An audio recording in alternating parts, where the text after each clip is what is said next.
La foi du Saint-Esprit n'est pas une religion. Dans Jean 16, on sera persécuté, qu'on le veuille ou pas. Lorsque tu sors des religions, tu es persécuté. Et le Seigneur le montre. Je vous ai dit ces choses afin qu'elles ne soient pas pour vous une occasion de chute.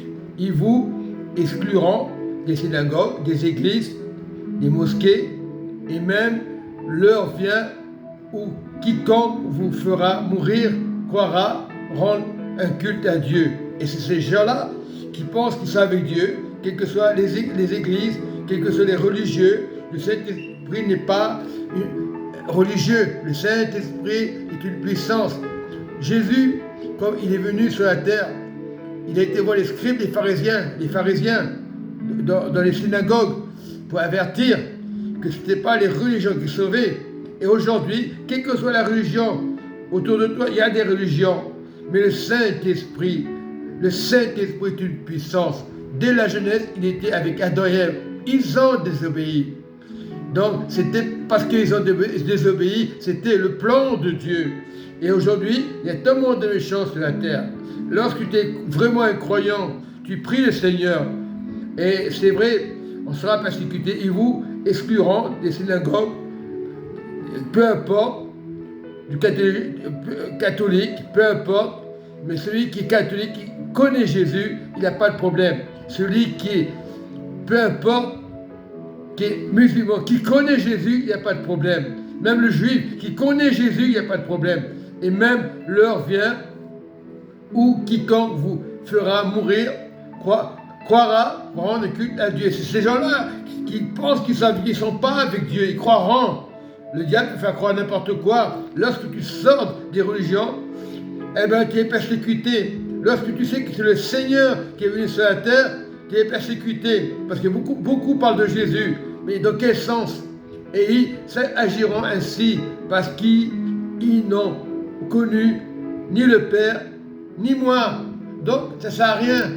C'est comme un violon, un vent qui ne sert à rien. Voilà, parce que le religieux ne sort pas, il peut donner des conseils. On peut croire que c'est de Dieu, ce n'est pas de Dieu. Voilà pourquoi on est persécuté. Les Jéhovah diront pareil. Ils vont vous persécuter aussi. De la même façon, des religieux. Nous sommes des religieux. Il faut sortir. Moi aussi, je suis un religieux. La parole, c'est Jésus. C'est le Saint-Esprit. C'est une bombe atomique. Et lorsqu'on est bloqué par rapport au système, aux guerres de religion, c'est pas bon, on est persécuté.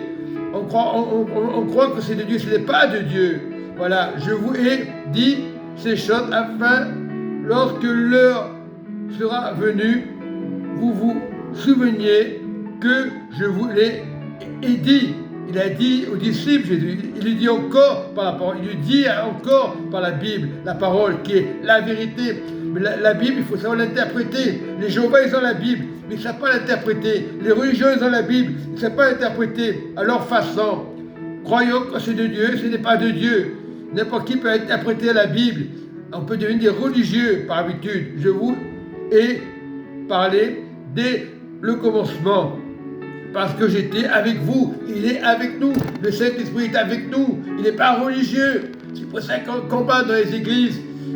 Par habitude, on devient des religieux. Mais le sang de Jésus, rappelle-toi, sache que le sang de Jésus, ses pieds ont coulé, le sang de ses pieds ont coulé, ses mains ont coulé, et par ses meurtrissures, nous sommes guéris. Rappelle-toi de ça.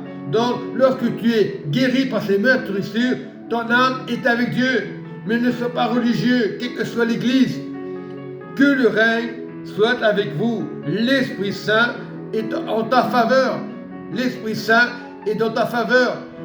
Un voisin dira, c'est pas bien, il parle tout seul. N'écoute pas le voisin, n'écoute pas ceux qui vont te dire, il dit n'importe quoi. Écoute la présence de Dieu. N'écoute pas les candidatants, les religions qui mènent à rien. Les religions, c'est du poison. Tu peux parler fort. Pour Dieu, notre Messie, notre Jésus, c'est son nom. Et par ses meurtres, nous sommes guéris. Son sang est coulé pour toi, pour moi, à la croix. Ce n'est pas le hasard. Jésus était avec deux brigands, un à droite, un à gauche. Celui qui a été sauvé, lequel? À droite, parce qu'il a compris qu'il était Jésus. Et il a compris qu'il n'avait pas à subir ces choses-là, mais c'était pour nous sauver. Lui, c'est pour ça qu'il a dit, désormais tu seras avec moi au paradis. Paradis ne veut pas dire, tout le monde parle de paradis, un royaume, on parle des choses merveilleuses du Seigneur, l'amour de Dieu, donc on n'a pas s'inquiéter, les gens vont se moquer de nous. Ce qui m'arrive en ce moment, un ami qui était le meilleur ami, il ne veut pas écouter ce que je dis. Poussant bien, parce qu'il est catholique, je suis catholique, il va me mettre des cierges, ça ne sert à rien, après pour me dire, non, ce n'est pas les cierges qui vont sauver, c'est la présence de Dieu, c'est la présence de Jésus. Tous les religieux agissent comme ça, la plupart. Je ne parle pas que des catholiques, même nous parfois on agit mal, on devient des religieux, mais la présence du Saint-Esprit, le Saint-Esprit, personne ne peut te toucher. Tu auras des réflexions, tu auras des critiques. Le Saint-Esprit, lorsque tu sors du système religieux, parce que les catholiques parlent du Saint-Esprit, les pentecôtistes parlent du Saint-Esprit, dans quel sens? Parle du Saint-Esprit, fais le bien et sois béni dans le nom du Seigneur Jésus. Il n'y a que lui qui peut sauver, le Saint-Esprit et le Père, le corps de Jésus. Oui, l'âme de Jésus et l'esprit de Jésus, notre corps, mais le corps de Jésus, regarde le corps de Jésus, qui a saigné pour toi dans l'humanité entière. Et ce n'est pas une histoire à dormir debout, ce n'est pas la science-fiction, il est vérité et véridique, le Dieu vivant, le vrai Dieu. Soyez bénis, amen, amen.